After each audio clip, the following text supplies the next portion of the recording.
Fala pessoal, eu sou Bruno Loureiro e hoje estamos iniciando o primeiro podcast aqui do escritório Michelin em Itaí.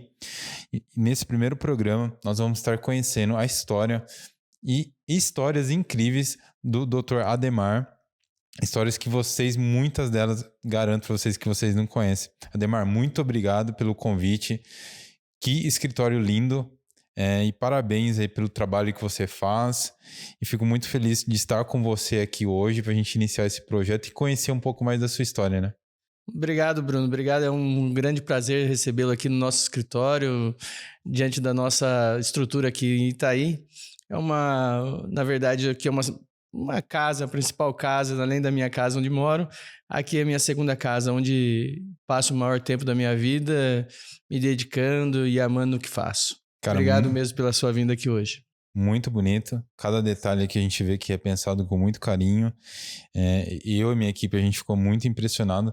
Eu nunca tinha ido num escritório de um advogado tão grande.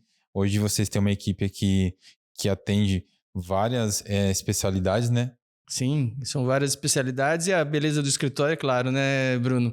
Sempre tem um toque feminino, né? A esposa acaba exigindo um detalhezinho aqui, um detalhezinho ali. Então a Cauane, minha esposa, ela acaba pensando em cada detalhe, em cada canto desse escritório. Ah, que legal, cara. Ademar, a cidade de Itaí é uma cidade muito bonita, acolhedora, pelo que a gente conheceu aqui hoje. E você se formou aqui, você fez faculdade aqui. Como é que foi isso, cara? Bruno, na verdade, a faculdade de Direito eu acabei não fazendo aqui mesmo porque não temos faculdade de Direito em Itaí. Mas me formei como pessoa, como ser humano, como homem, como uma pessoa que sabe pensar o futuro dentro dessa cidade. Uma cidade pequena, mas me fez crescer aqui dentro. Mas me formei, na verdade, em Itapetininga, na Fundação Carnegie Bazarian, FKB. Comecei a faculdade, na verdade, na Unisantos, na Católica de Santos, aonde amava aquela faculdade também, mas diante da enfermidade do meu pai acabou tendo um câncer de pele perto do olho, depois teve um câncer de esôfago, eu tive que vir para Itaí, porque nós somos em 4 filhos, né? 3 irmãs e eu, e as minhas irmãs faziam faculdade de medicina. E sabe, né, Bruno? Faculdade de medicina é cara, né? Então, e a gente estava passando uma dificuldade financeira, então, o único homem da casa, o único filho homem, né? Meu pai precisando de mim, então eu voltei para Itaí, comecei a trabalhar com meu pai, até no princípio meu pai até não gostou muito não, nem meu pai nem minha mãe, porque eles queriam que eu ficasse numa faculdade lá em Santos mesmo, me formasse por lá, mas o dever de filho me fez voltar, e ali meu pai não aceitando, eu falei, eu vou ficar aqui mesmo, pai, mesmo contra a vontade dele. Ele não me colocou para trabalhar com ele no primeiro momento, então eu montei uma loja de móveis usados. Já viu isso, Bruno? Eu conto essa história para algumas pessoas, não são muitas pessoas que conhecem isso. Meu pai falou, olha, quer achar um lugar para você trabalhar? Tem um cantinho ali no barracão que eu tenho. Montei, limpei um pedaço do barracão assim, Bruno, coloquei uma placa daquelas madeirite, peguei um pincel com a mão mesmo, coloquei móveis usados. E aí as pessoas de Itaí passavam, olhavam aquilo, mas não tinha nenhum móveis lá. Não tinha um sofá, uma geladeira, não tinha nada. E aí as pessoas falavam, mas eu tenho um sofá lá em casa que eu preciso jogar fora. É um lixo lá que eu tenho que jogar fora.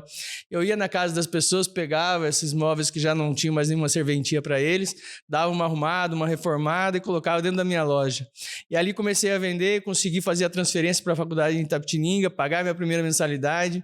E aí meu pai falou, esse cara é um bom vendedor. Me colocou para trabalhar com ele, onde ajudei meu pai a formar minhas 3 irmãs médicas hoje, grandes profissionais aí no mercado, e graças a Deus também fiz uma boa faculdade dentro do balcão do material de construção, junto com meu pai no relacionamento com as pessoas. Seu pai tinha uma loja de material de construção aqui na cidade? Sim, minha família aqui, Bruno, é muito antiga. Meu pai nasceu em 1939, né? E meu avô veio para cá em 1940. Ou seja, minha família está aqui há 83 anos aí, pode dizer, né, Bruno? 83 anos de Itaí, de história de Itaí. E é uma grande honra pertencer a essa cidade também. Pelo que eu estou entendendo da sua história, você é o primeiro advogado da família? Não, Bruno. Eu tenho outros primos aí que são advogados também, que trabalham aí no mercado também, mas cada um está no seu espaço. Mas o seu pai não é advogado nem seu Nem o seu avô... Não, da minha linhagem ali, sou o primeiro. Meu pai era um comerciante, tinha só a 4ª série formado, não pôde estudar porque tinha um probleminha de saúde de ataque epilético, então ele acabou não podendo estudar. Minha mãe, sim, minha mãe era formada do Estado, foi professora pela vida, e quando comecei a fazer faculdade, Bruno, eu era tão apaixonado pelo direito, mas tão apaixonado pelo direito, que minha mãe olhava a minha paixão pelo direito e falou assim, quer saber de uma coisa? Vou fazer direito também. Já era aposentada do Estado e foi fazer a faculdade de Direito também. Se formou e praticamente com 60 anos já começou a trabalhar como concursada, como advogada da Sabesp. A sua mãe era professora e seu pai tinha um comércio. Comércio. Caramba. E de onde que veio essa vontade de ser advogado? Bruno, desde que eu me saiba, como me conheço como gente, lá minhas idas dos meus 5, 6 anos de idade, subia na cadeira da cozinha, começava a explanar, invocar alguma coisa, via, por exemplo, algumas situações sociais, por exemplo, já queria defender aquelas pessoas. Então, eu acredito que sou advogado desde os meus 5 anos de idade. Desde essa tenra idade, eu sempre quis ser advogado. Então, quando eu me formei, eu não pensava em outra coisa a não ser advogado.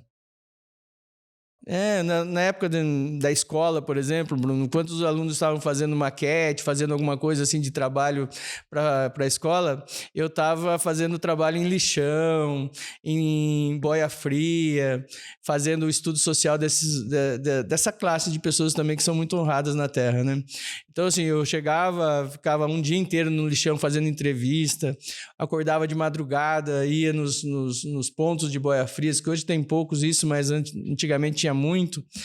Saía com os caminhões junto com os boia frias, passava o dia inteiro com eles, com a minha marmitinha que minha avó fazia, e ficava lá o dia todo fazendo entrevista com boia fria, com as pessoas que trabalhavam. Então, sempre tive esse interesse de saber o que a pessoa pensa, o que a pessoa sente.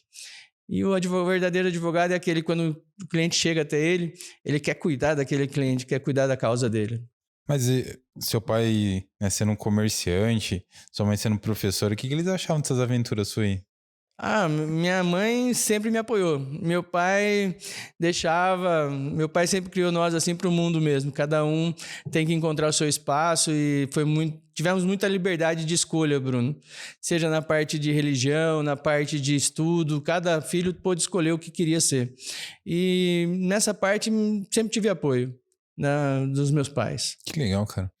Viu, Itaí e Itapetininga, né? É muito próximo, né? Então, Bruno, como que você fez eu trabalhava na loja de materiais de construção do meu pai, eu abria a loja às 7 horas da manhã. Certo. Muitos aqui de Itaí lembram disso, né? Então, eu trabalhava das 7 às 5 da tarde, ia correndo para casa, tomava um banho, corria para o trevo aqui de Itaí, que dá mais ou menos uns 9 quilômetros, e ali vinha um ônibus de Avaré, com alguns alunos de Avaré também, nos pegava ali naquele trevo e íamos para Itapetininga. Então, andava todos os dias 150 quilômetros para ir e 150 quilômetros para voltar. Ou seja, todos os dias da semana, 300 quilômetros. E no último ano ainda, Bruno, eu dormia em Itapetininga na sexta e fazia um curso em São Paulo no sábado. Então, eu chegava no sábado em casa, no último ano de faculdade, chegava no sábado em casa 11 horas da noite, meia-noite. Então, essa era a minha vida de estudo na faculdade. Por mais assim que né, você tinha essa vontade de ser advogado, teve algum momento durante a faculdade que você pensou em desistir? Porque não é fácil, né, cara? Você trabalhar o dia inteiro, ter que viajar 1 hora, 1h30 para ir, mais 1 hora, 1h30 para voltar.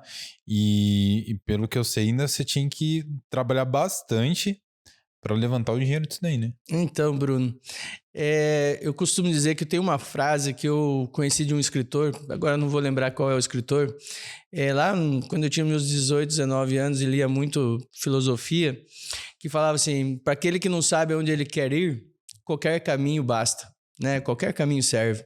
E eu nunca desisti, né? No tempo de faculdade, seja as dificuldades, seja as minhas lutas financeiras, nunca desisti de fazer a faculdade. Queria terminar aquela faculdade, queria ter o meu diploma, queria ter minha carteirinha da OAB. Aquilo para mim era a minha determinação, o meu propósito, minha razão de viver. porque eu queria ser aquela pessoa. Então, nunca na minha cabeça passou nem 1 milímetro de pensamento em desistir. Claro que as dificuldades financeiras, claro que as dificuldades de distância, né? Isso cansava, porque eu chegava 1h30 da manhã em casa, era a hora que eu ia estudar. Estudava até as 3 da manhã, muitas vezes até as 3h30. Depois, 7 horas da manhã, eu estava com a loja aberta. Ou seja, eu dormia 3 horas e meia por dia. Mas nunca quis desistir, nunca pretendi desistir. Ao contrário, isso sempre me deixou mais forte, sempre me fez mais forte para saber o que eu queria ser e aonde eu queria chegar. Nessa empreitada sua da faculdade, você contou que você abriu a lojinha de imóveis. O que tomou o fim disso daí no final das contas? Então, quando meu pai chamou para trabalhar para ele, daí, como ele viu que era um bom, vamos dizer assim, a gente chamava de comerciante, a gente chama de empresário. Como ele viu que eu tinha um pouco de empreendedorismo dentro da minha mente, ele falou, opa, vou chamar ele para trabalhar comigo. Então, eu fui trabalhar com meu pai e aí a lojinha de imóveis usados acabou fechando, até mesmo porque juridicamente ela nem foi aberta. Nunca tive uma empresa aberta com imóveis usados, era mais informal mesmo. Então, fechei, né? Não continuou. Mas... Viu, trabalhar não sei se você chegou a trabalhar no balcão. Eu, antes de fotografar, já trabalhei como balconista. Trabalhei numa farmácia. E eu lembro até hoje, isso foi mais de 15 anos já, eu lembro até hoje de muitas vivências do dia a dia ali, principalmente com o pessoal de mais idade, né? A gente aprende muita coisa. Você traz ainda para você muitas memórias dessa época? Bruno, eu costumo dizer que a melhor faculdade que eu tive não foi a faculdade de Direito, foi a faculdade do balcão. O balcão me ensinou a tratar as pessoas, me ensinou a negociar com as pessoas, me ensinou também que muitas das vezes a gente leva um tapa ali, a gente tem que ficar quieto e tentar descobrir qual a melhor forma de agradar novamente aquela pessoa. Então, o balcão para mim foi uma escola, foi uma faculdade. E eu trago hoje, até hoje, eu tenho muitos amigos que lembram, que me via trabalhando no balcão, me via descarregando caminhão de cimento. Tenho pessoas que hoje ainda lembram disso. E interessante, Bruno, quando eu me formei, ainda não tinha dinheiro para montar um escritório, né? Então, o que acontece? Eu estava trabalhando no balcão, na loja de materiais de construção, mas já tinha carteirinha de advogado, já era advogado, e não tinha condições de ir para um escritório, trabalhar como estagiário ou trabalhar com outro advogado. Então, eu tinha que ganhar o meu pão de cada dia e tinha que trabalhar no balcão. E o que é interessante, Bruno, a primeira procuração de um cliente meu foi assinada no balcão. Ou seja, ele me contratou, era um cliente, era um freguês, né, da loja de materiais de construção, muito amigo meu, e sabendo que eu já era advogado, vamos dizer assim, falou, você não quer pegar essa causa? E eu falei assim, lógico que eu quero. Aí eu fui para casa, fiz a procuração, levei para ele, ele assinou, foi o meu primeiro caso. Meu primeiro caso, o cliente assinou no balcão do materiais de construção. Você lembra qual que era? Lembro sim, era muito interessante. Era uma ação contra um posto, eu vou limitar a falar a cidade apenas, era o posto de Avaré. O processo era de 2002 e esse posto tinha sido vendido, né, e aquela coisa toda, e o cliente estava com os cheques ali para receber. E o emitente daquele cheque não tinha mais condições de pagar, porque já tinha vendido o posto, tinha dado uma quebrada. E aí tinha uma tese nova na época que chamava trespasse. Não vou entrar nesse detalhe, porque hoje não quero ficar falando muito sobre direito, assim, técnicas de direito, mas era questão de trespasse, ou seja, a responsabilidade do sucessor daquela empresa. E estudei aquela tese, que eu gostava muito de estudar Pontes de Miranda, como gosto até hoje, e aí fui lá, entrei em uma ação que era para demorar 3, 4 anos, eu resolvi ela em 3, 4 meses. E aí o dinheiro que eu ganhei nesse caso foi o dinheiro que eu consegui montar o meu primeiro escritório, ou seja, consegui comprar minha mesa, uma impressora, uma coisa assim, mas ainda não tinha dinheiro para o computador.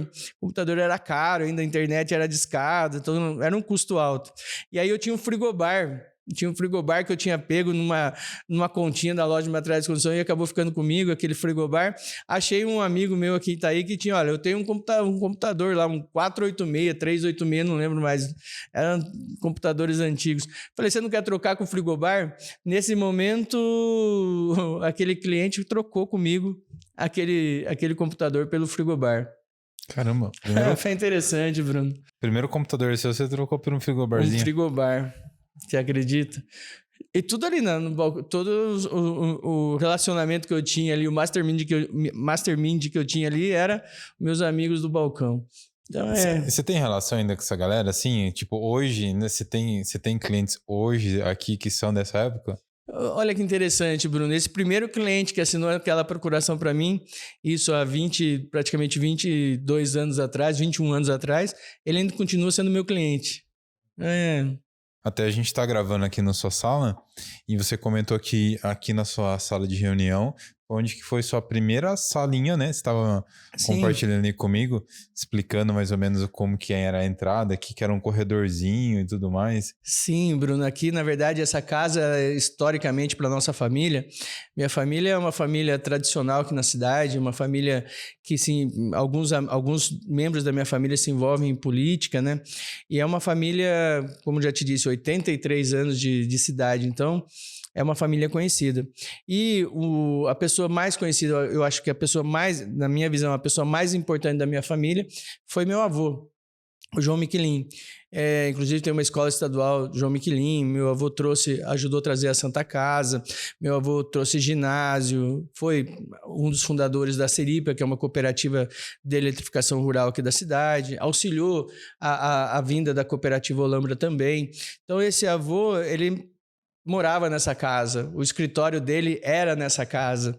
Então, a história dessa casa, desse endereço, dessa Avenida Santo Antônio, 1185, era o endereço do meu avô. E quando eu vim para cá, me cederam aqui um fundo, aqui uma salinha do fundo. Então, entrava-se pelo corredor, aí passava-se pela porta, tocava aquele sininho din down down, sabe? E anunciando um cliente chegando. E às vezes passava o dia sem nenhum cliente, mas quando eu ouvia esse som desse aparelhinho, eu ficava feliz porque estava chegando um cliente. E o tempo se passou, Bruno. O tempo se passou, eu fui negociando essa casa com todos os meus tios, principalmente também com o meu pai. E todos os meus tios ficaram felizes de eu ter comprado esta casa. São 9 irmãos, né? São 8 tios, né? E alguns tios, inclusive, já haviam falecido. Então, eu negociei com os meus primos. E todos eles ficaram muito felizes. Por quê? Porque a casa ia ficar com algum membro da família. Então, eu fiz uma promessa para o meu pai e para o meu tio Nelson também, que hoje ainda está vivo. Para os dois eu fiz essa promessa. Falei, olha, eu vou manter a estrutura da casa do avô intacta. Ou seja, os 4 cantos da casa do meu avô, ele mantém-se intacto, né? Os 4 cantos da casa. Eu mudei tudo por dentro, construí aqui no fundo e construí na lateral, aumentei bastante o escritório, mas a casa do meu avô manteve-se intacta. Cara, que legal. Porque eu também tenho um mote de vida também, Bruno. Acho que muitas das vezes as pessoas pensam isso, que não existe futuro sem o passado. O futuro ele só é brilhante se você valorizar ou ter gratidão pelo que aconteceu no passado.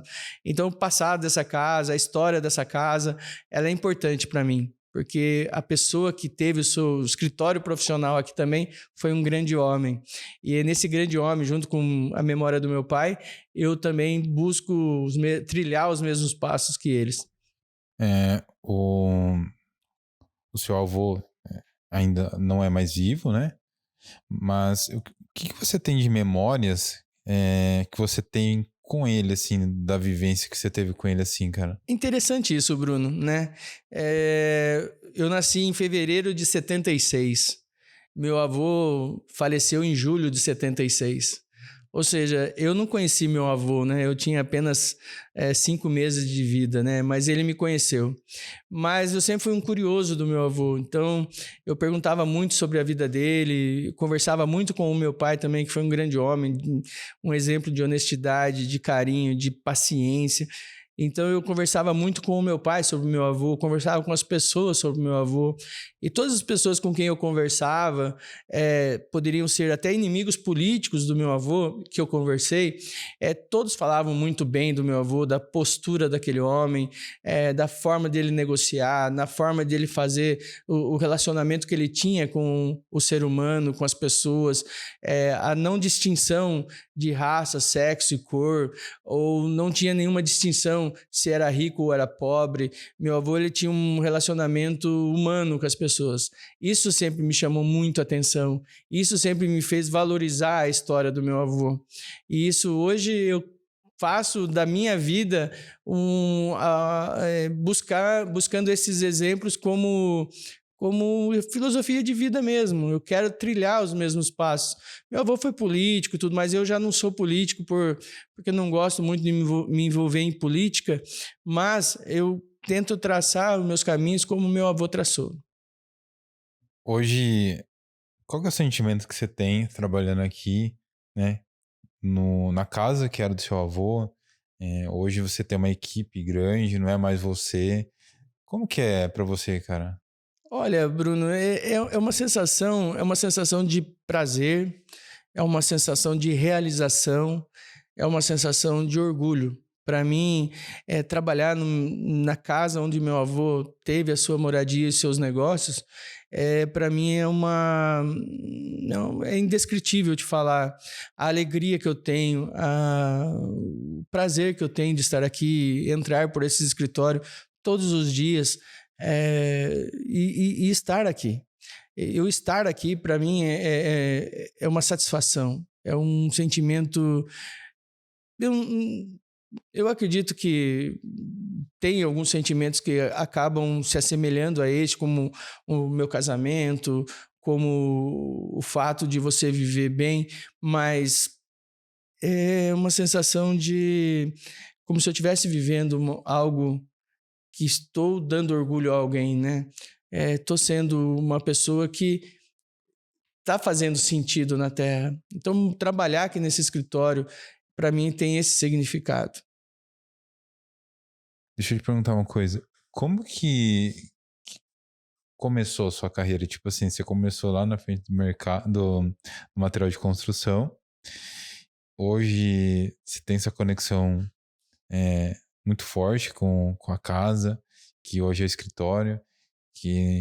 Mas como que foi lá no comecinho, né? Tipo, você teve esse primeiro cliente seu que literalmente você pegou, né, na porta do comércio, vamos dizer assim, né, no balcão. Mas hoje as coisas são totalmente diferentes, né? E como que começou isso? Como é que foi depois do primeiro cliente seu? Olha, Bruno, eu costumo dizer que tudo que a gente cria na nossa mente e a gente acredita, ela pode acontecer. Eu tenho isso comigo. A partir do momento que você cria, você acredita naquela crença, isso pode acontecer. Então, o começo foi difícil, né? Você trabalhar sozinho, você ter uma vida ali isolada. Quando você é advogado, você acaba tendo poucos amigos, né? Por conta da sua profissão. E eu posso dizer para você que cada ano que se passava, eu via que eu encarava o direito com mais seriedade, eu buscava ser sempre mais honesto, buscava entregar para o cliente o melhor de mim, né? Então, assim, desde o comecinho, eu busquei colocar como pauta do meu trabalho a honestidade, a sinceridade, buscando vestir a camisa do cliente. Então, eu acho que esse é o meu diferencial.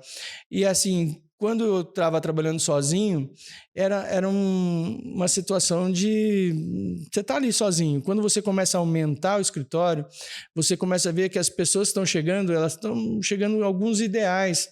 E elas começam a te olhar e ver o quanto você gosta do direito, elas começam também a gostar do direito, a encarar o direito não somente como uma profissão. Eu sei que os honorários é importante, eu sei que o dinheiro é importante, mas eu entendo que o dinheiro, os honorários, eles, para mim, está em segundo plano. Eu prefiro não ganhar nada e entregar o direito para o cliente. Eu costumo dizer para você, assim, para meus clientes, um caso que eu tive, que foi um caso emblemático. Era um caso que eu fazia assistência judiciária, trabalhava para o Estado e o Estado paga aquilo que tá no convênio com a OAB e E eu peguei um caso de uma moça que morava, né, aqui num bairro mais de classe baixa aqui da cidade, e ela precisava mudar o nome dela. Ela já tinha uma certa idade, já tinha passado os prazos, e o nome dela fazia com que a população a apelidasse. Só que já tinha passado os prazos, e o nome dela não era um nome tão vexatório. Não vou falar o nome por conta que é um processo de segredo de justiça, e também nós não podemos também ficar falando dos casos assim. Mas aquele caso, eu fui para a justiça acreditando no caso, perdi aqui em Itaí, porque os prazos já tinham se passado e o nome dela não era um nome vexatório. Mas eu não desisti, Bruno, eu não desisti. Eu fui para o tribunal e o tribunal modificou o nome daquela moça. Ela já tinha 2 filhos, inclusive, e tudo mais. E quando eu falei para ela da notícia que ela tinha ganhado o direito de mudar o nome dela, aquela moça chorou tanto aqui dentro do escritório. E aquele choro, cada lágrima que saía dos olhos daquela moça, me fazia ter orgulho do que eu estava fazendo por ela. Então, a cada lágrima que eu vi saindo do rosto daquela cliente, me fez ver o que é a importância de um advogado. O advogado, ele pode trazer alegria, como ele pode trazer tristeza. Ele não é o dono do resultado. Mas a partir do momento que você mostra para o cliente que ele tem um risco de perder, ele está ciente. Então, você ser honesto com o cliente, isso é o mais importante. E quando você ganha uma ação, você traz o resultado para o cliente, você está mudando a vida daquele cliente. Ou você está protegendo um cliente, você está protegendo um patrimônio, uma liberdade, uma paz na família, ou tantas outras situações que tem dentro do direito. Então, a nossa profissão de direito, do advogado, é uma profissão que ela impacta dentro das famílias, dentro da casa, o sono daquele cliente. Como médico e outras profissões também são importantes, mas o advogado é aquele que faz parte do dia a dia do cliente. Você me traz, por exemplo, um caso qualquer que você for me trazer, esse caso para mim é mais um caso. Se eu for um advogado que entenda só pensando no que estou ganhando dos honorários, vai ser um caso qualquer. Mas eu sei que aquele caso você vai dormir e vai acordar pensando naquele caso, porque é o único caso seu. Então eu não posso, como advogado, menosprezar, a partir do momento que eu peguei uma procuração sua, o impacto que eu estou fazendo na tua vida, o impacto que eu estou criando. Se eu for relapso no trabalho, se eu deixar o teu caso como qualquer um, eu vou estar trazendo cada vez mais tristeza para você. Ao contrário, se eu vestir a tua camisa e levar isso para a justiça, por mais que eu perca a ação, eu fiz tudo por você. Isso que eu acho que é a importância do advogado, isso que me fez crescer. E quando eu tinha 1 ano de advocacia, eu fui fazer um teste no Banco do Brasil. Aqui em Itaí, até então, nunca tinha tido um advogado do Banco do Brasil. Eu tinha apenas 24 anos de idade, fui fazer um teste para trabalhar na carteira agrícola do Banco do Brasil. E fiz o teste, Bruno, e passei no teste. E fui ser advogado do Banco do Brasil com 24 anos de idade, num escritório pequeno, né, quase desconhecido ainda, porque ninguém sabia ainda, nem muita gente sabia que eu era advogado. E fui ser advogado do Banco do Brasil. E depois de 3, 4 anos, eu já estava trabalhando também numa cooperativa, uma das maiores cooperativas da nossa região, que é a Cooperativa Olambra. Em 2005, eu já estava trabalhando para a cooperativa também. E dali para frente, eu fui pegando alguns clientes dentro da área agrícola, do agronegócio. Até então, o agronegócio hoje, ele é conhecido, todos os advogados estão trabalhando, é um campo bom de trabalhar. Mas naquela época não tinha muitos advogados no agronegócio. E eu já era um estudioso do agronegócio, já gostava do agronegócio. Sem ter um familiar fazendeiro, ninguém da minha família foi fazendeiro. Então, mas eu me apaixonei pelo direito do agro já lá atrás. Esse foi o crescimento aqui do escritório, Bruno. Não sei se divaguei um pouco, mas eu quis contar um pouquinho da minha paixão pelo direito e por que existe essa paixão. Cara, mas que legal que foi muito natural, né? A sua trajetória, né? Não foi algo planejado, né? Tipo, você viu a oportunidade de entrar numa grande instituição e por conta disso você viu a conexão sua, pessoal, com uma especialidade dentro da sua profissão. Isso é muito legal, né, cara? Não, o agronegócio, Bruno, assim, eu estar trabalhando no agronegócio, não tive agronegócio na faculdade, Bruno. Isso é interessante também você saber, e todos que nos ouvem também saber. Eu fui ser um estudioso, né? Hoje eu sou um estudioso do agronegócio. Aparece um livro lá, um escritor novo que falou alguma coisa sobre o agro. Eu estou comprando, estou lendo, estou estudando. E é uma matéria, por exemplo, eu fiz pós-graduação em Direito Empresarial pela Fundação Getúlio Vargas de São Paulo. Eu fiz pós-graduação em Direito Ambiental pela PUC de São Paulo. Sou especialista, fiz especialização em Direito Cooperativo pela Escola Superior da Advocacia e outros tantos cursos que já fiz na vida. E não paro, Bruno. A advocacia você não para, você sempre tem que estar estudando, lendo, né? Minha esposa sabe disso. À noite estou lá com o meu livrinho, lendo alguma coisa, chego no escritório, estou lendo alguma coisa.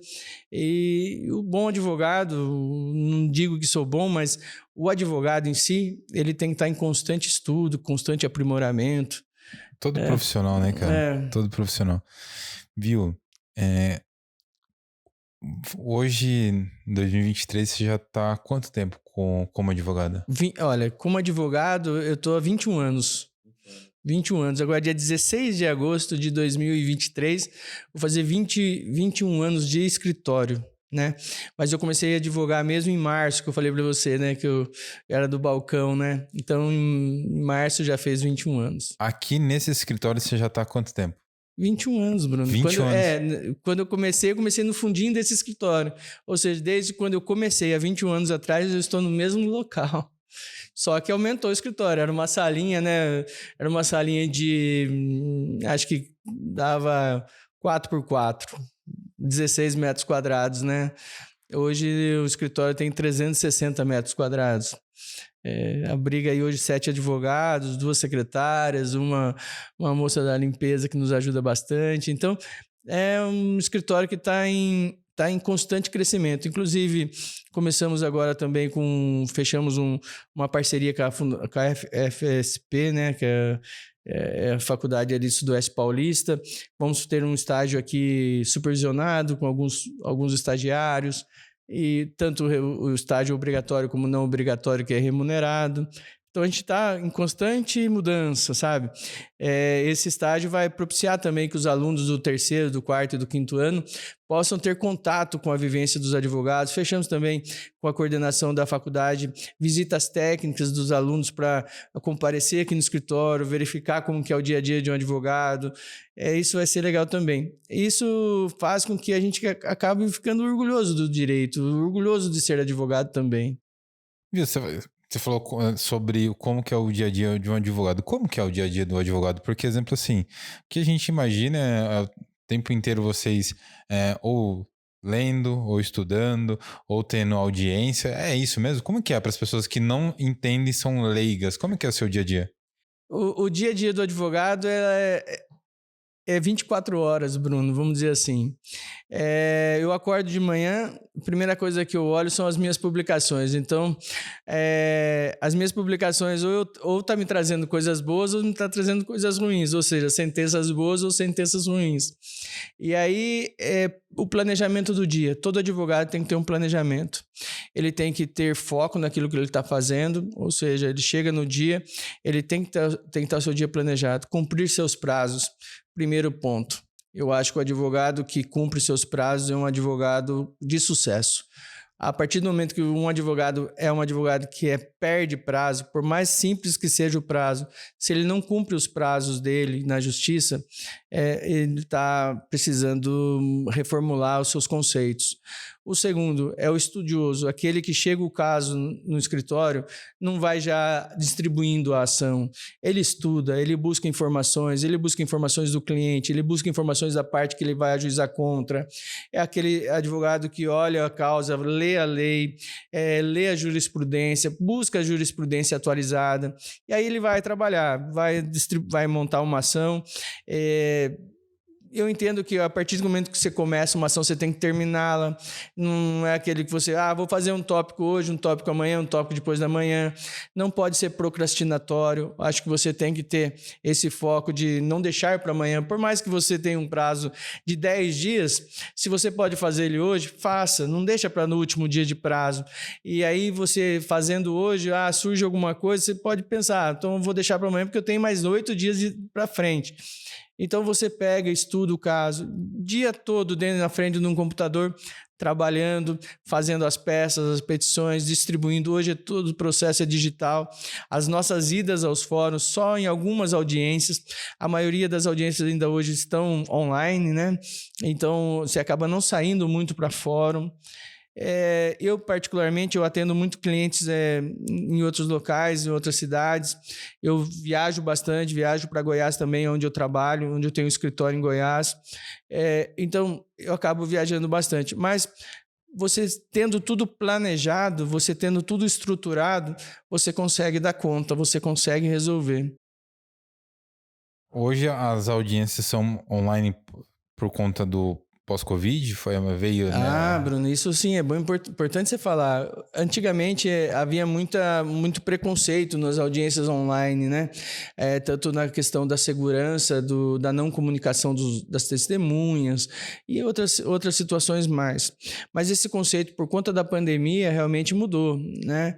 Mudou bastante, inclusive trabalho home office, outros tipos de trabalho, teletrabalho. Isso vem mudando bastante hoje, tanto nos conceitos das empresas trabalharem. E o online hoje, reuniões online, são diversas reuniões online que a gente faz por dia. Audiências online hoje, elas são muito bem aplicadas pela justiça. Você sustentar oralmente hoje nos tribunais, você muitas das vezes também é online. Isso vamos dizer assim, não vou dizer que a pandemia foi boa, porque ela não foi, mas essa mudança de conceito na questão do virtual, isso veio, infelizmente, claro, acelerou, vamos dizer assim, por intermédio da pandemia. Foi uma coisa positiva que ficou, vamos dizer assim. Foi necessária, né? Porque a justiça precisava continuar, né? Os fóruns foram fechados, então a justiça precisava continuar. Então, esse caminho do processo digital, por exemplo, os processos digitais acabaram não ficando parados, enquanto os processos físicos ficaram, né? Porque não tinha ninguém para manusear os físicos. Então, os físicos tiveram que ficar paralisados durante a pandemia. Isso fez com que muitos processos não puderam ser analisados, muitos direitos acabaram não sendo entregues naquele tempo, e isso houve muito prejuízo. Agora, os processos digitais tiveram seus trâmites normalizados há poucos meses depois do início da pandemia, e as sentenças, audiências foram feitas durante a pandemia. Isso até mesmo para entregar o direito para o cidadão, e isso foi algo necessário, não digo que foi uma coisa boa, assim, mas tinha que ser feito, era obrigatório ser feito isso. Esse outro escritório que você tem, que é em Goiás, veio pós-pandemia também? Como é que foi? Não, esse escritório eu trabalho em Goiás já desde 2008, né? Eu viajo para Goiás, onde eu atendo alguns clientes lá. E é um escritório agregado, né? Então, não é um escritório que eu tenho lá uma estrutura minha própria, né? Então, eu trabalho para alguns grupos de produtores rurais, onde eu viajo para lá para prestar esse tipo de serviço. A maioria dos seus clientes hoje são aqui dessa região ou você já está atendendo o Brasil inteiro? Como é que está sendo isso? Olha, Bruno, eu tenho clientes em vários estados, né, do país, mas a grande concentração é aqui em São Paulo mesmo, né, principalmente a nossa região. Mas tenho clientes fora, eu tenho clientes em São José dos Campos, eu tenho clientes no Paraná, tenho clientes no Rio Grande do Sul, tenho clientes no Mato Grosso, Minas tenho clientes, tenho também em Goiás, tenho bastante. Então, assim, mas vamos dizer assim, 85% dos meus clientes estão em São Paulo. Viu? Você, vamos dizer assim, entrou no agronegócio, vamos dizer assim, por acaso. E logo você conseguiu ter um cliente muito grande que é a cooperativa no qual você está até hoje, né? Sim, tô até hoje. Há 16, há 18 anos. 18 anos. Em 2005, quando comecei lá. E como que funciona para você conseguir novos clientes? Porque, exemplo assim, normalmente quando você faz um trabalho para pessoa física, a pessoa comenta com o outro, né? Sim. E para a empresa, como é que é? Então, eu acredito que ainda continua no boca a boca, Bruno, mas meus clientes, eles sempre falam para mim, como todo empresário, o empresário rural também pensa dessa forma, custo-benefício. Enquanto o custo que ele te paga for revertido em resultados, você vai tendo clientes satisfeitos, né? Ou seja, você não pode ser só um custo, você tem que ser um investimento. O contratar esse escritório de advocacia, ele tem que ser um investimento, não um custo, não é uma despesa. Você tem que trazer o resultado. Então, não é porque eu tenho um cliente que eu me acomodo com aquele cliente. Eu faço tudo para aquele cliente ficar satisfeito e muitas das vezes ainda existem alguns gaps, né? Porque a gente tem tempo, a gente é ser humano, a gente acaba falhando algumas coisas. Mas o mais importante é você reconhecer as suas falhas e tentar corrigi-las. Isso é importante também. Então, eles se comunicam também, as empresas se comunicam e acabo tendo ali na comunicação, eu acabo ganhando outros clientes. E o que é muito interessante também, Bruno, muitas das vezes eu ajuizo uma ação contra uma empresa ou contra uma pessoa física, e aquele processo acaba tendo o seu trâmite e, claro, alguns ficam com raiva do advogado da parte contrária, né? Tem essa pessoalidade ainda, né? Vamos supor, eu tô lá te defendendo. E aí o cliente, a pessoa com quem você está litigando, ela vai me ver como Bruno, ou seja, ela vai estar com raiva do Bruno, brava com o Bruno, mas vai estar brava com o advogado também. E é um conceito errado, porque o advogado é um profissional. E o que acontece? Acaba-se o processo, aquela pessoa para quem eu advoguei contra, já findou o processo, já encerrou, não tem mais nenhum impedimento, mas aquela pessoa me procura para outros casos, né? Então, isso é legal também. Então, assim, você ganha cliente na medida que você se dedica ao caso, se dedica à profissão, Bruno. É aquela coisa, né? Igual ver um bom jogador no time contrário, né? Você vai buscá-lo. Vou trazer ele pro meu lado, né? E eu costumo dizer para os advogados que trabalham comigo, o Bruno, nossa profissão não tem concorrência. Mesmo porque aqui tem alguns advogados, né? E quando eu comecei a advogar, como eu não tinha, como você mesmo falou, a gente conversou, eu fui o primeiro advogado ali da minha família e não tive a experiência de trabalhar na época da faculdade com alguns escritórios.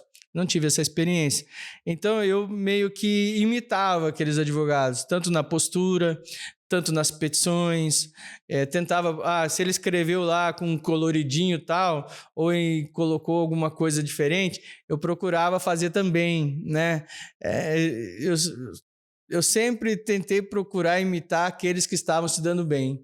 Então, isso fez com que eu também buscasse a experiência nos meus colegas. A advocacia é isso. A gente tem que buscar a experiência nos advogados que estão no mercado. Cara, que legal. Viu? Deixa eu te perguntar uma coisa. Nesse projeto que a gente está fazendo agora, com o podcast, entre inúmeras outras coisas que a gente está planejando, como que você vê hoje o futuro aqui do escritório, da equipe? Como que tá isso? Bruno, o escritório ele tomou uma proporção muito grande, né? Hoje, os setores que nós temos aqui, tanto de compliance trabalhista, direito de família, também nós estamos trabalhando forte. O agro, claro, é o carro-chefe aqui do escritório. Até a parte penal hoje, a parte criminal, a gente está atuando também. Então, assim, eu vi a necessidade de nós buscarmos o podcast, buscarmos as redes sociais, para transmitir o nosso conhecimento, buscar levar o direito mais próximo do empresário, do trabalhador, do aposentado, seja do estudante de direito, ou seja daquela pessoa mais simples que precisa de uma informação. Então, a gente pode deixar, a gente vai trabalhar com isso assim, levar, primeiramente, as atualizações legislativas que vêm cada dia mais aumentando dentro do nosso país, mas também levar a pergunta do dia a dia para o cidadão, para a pessoa simples, ou até para o grande empresário.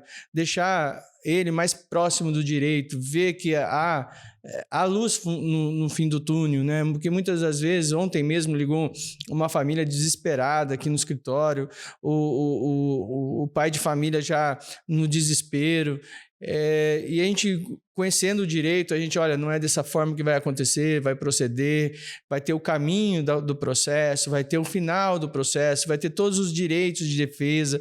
Então, assim, nós estamos aqui, o direito está muito longe, muitas das vezes, do cidadão, da pessoa que está ali. Então, buscar isso, onde que eu vou encontrar? Eu não consigo ir até as pessoas no dia a dia. Então, eu olho hoje esse avanço da tecnologia, essa questão do podcast, essa questão das redes sociais, muito mais benéfica de levar o direito para as pessoas. Então, por que não? Eu, com a experiência que eu tenho, desses 21 anos de trajetória, já passei por muitas coisas boas, muitas coisas ruins, já vi situações péssimas, já vi coisas boas, felizes, outras tristes. Por que eu não levar isso para as pessoas? Por que eu não entregar um pouquinho do meu conhecimento e do que sei sobre o direito para as pessoas? E a única forma de eu conseguir isso é através de um podcast, hoje uma conversa hoje com você, uma próxima conversa sobre um ponto de direito, e isso faz com que eu me avance nessa trajetória das redes sociais e também do podcast.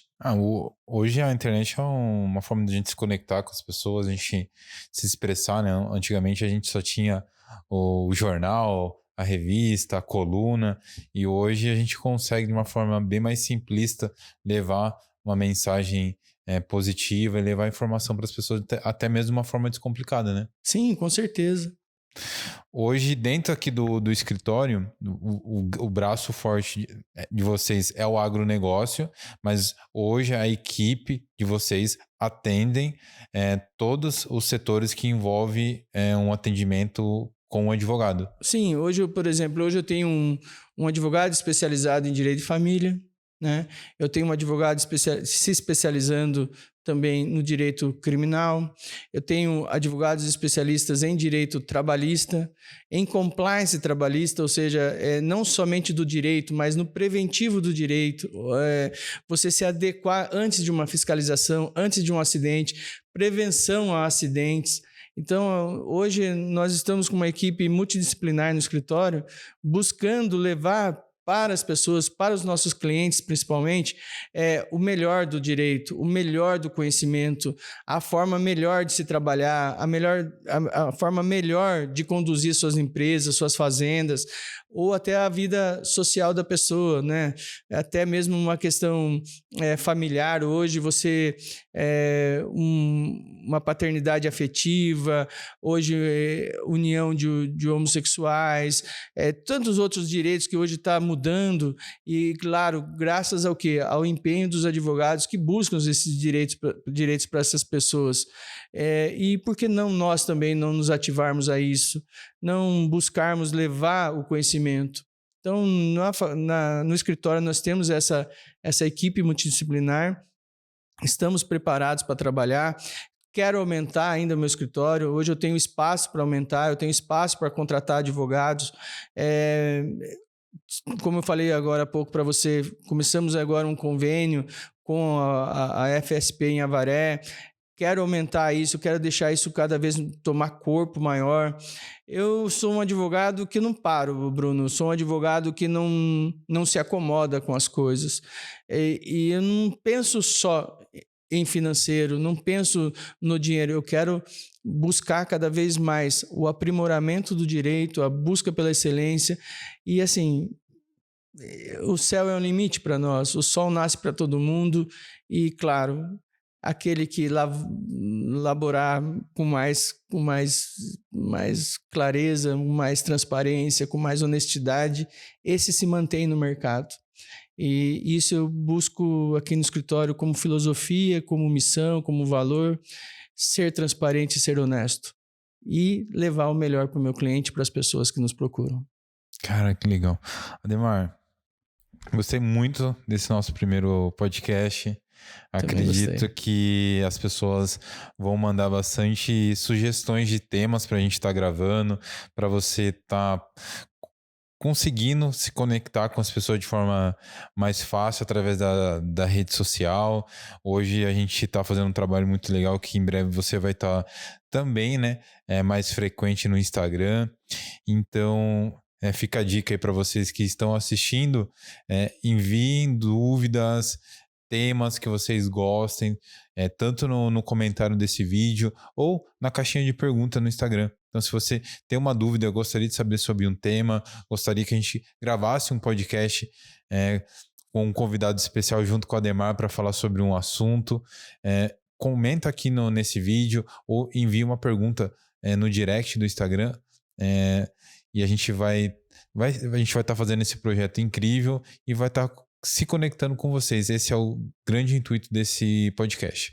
Ademar, muito obrigado. Quer deixar um recado especial para a galera? Olha, eu agradeço aí também, Bruno, a tua vinda aqui, esse primeiro podcast, poder contar um pouco da minha história, poder contar um pouquinho da trajetória do direito, da advocacia aqui dentro do nosso escritório. E pode ter certeza, Bruno, eu vou estar de coração aberto para todas as pessoas que nos procurarem. Claro que aqui não busco com a rede social ou com o podcast captação de clientes, não é isso que é a nossa intenção, mas é levar o direito mais próximo das pessoas, trazer mais informação, buscar demonstrar o conhecimento que nós temos. E claro, eu vou estar aqui de coração aberto, espero em breve nós fazermos o segundo podcast com temas mais específicos do direito, espero trazer também informações para as pessoas. E claro, fica aqui meu abraço, um abraço para minha esposa, Cauane, que sempre tem me incentivado ou até me empurrado para ir para as redes sociais e fazer esse podcast. Porque muitas vezes ela fala, olha, você tem tanto conhecimento, você sabe de tantos assuntos e você não passa esses assuntos, ficam com você. E isso, ela tem me forçado bastante isso. E toda a minha equipe, todos os advogados que trabalham comigo, as secretárias, a moça da limpeza. Quero agradecer aqui por serem meus parceiros. E também, Bruno, agradecer a todos os nossos ouvintes aí, você, a toda a sua equipe também por ter vindo aqui com tanto carinho, ter preparado esse podcast para nós. E eu, de forma tão tranquila, poder contar um pouco da minha história e do meu amor pelo direito. Cara. E assim, Bruno, se tem uma coisa que eu posso me resumir como profissão, sou um cara realizado, sou um cara que amo direito, sou um cara que ama ser advogado. Então eu sou advogado, estou advogado e permaneço ser advogado. Aonde tiver um caso para mim, eu vou buscar, eu vou trabalhar e espero que, como alguns advogados que eu conheço, muitos advogados, eu gosto de ler a história, às vezes está com efizema pulmonar ou está com uma embolia pulmonar, está lá hospitalizado, mas ele determina que as pessoas levem lá a petição para ele assinar, um parecer para ele assinar, porque o advogado ele não se aposenta, né? Então eu espero estar lá, já no finalzinho da minha vida, estar lá contribuindo alguma coisa para a justiça e para o direito. Eu espero isso, quero isso e tenho certeza que a vida vai me proporcionar isso. Mesmo que tiver já sem forças físicas, mas que a minha mente ainda possa entender uma petição, compreender um direito e levar uma solução. Esse é meu lema de vida e esse é o meu lema de ser advogado. Caramba, que incrível. Cara, muito obrigado. E a gente se vê no próximo podcast. Gente, obrigado, só agradecer a todos vocês que nos assistiram até o finalzinho. E em breve vai ter mais um programa e confio em vocês que vocês vão estar junto com nós. Até o próximo podcast, galera.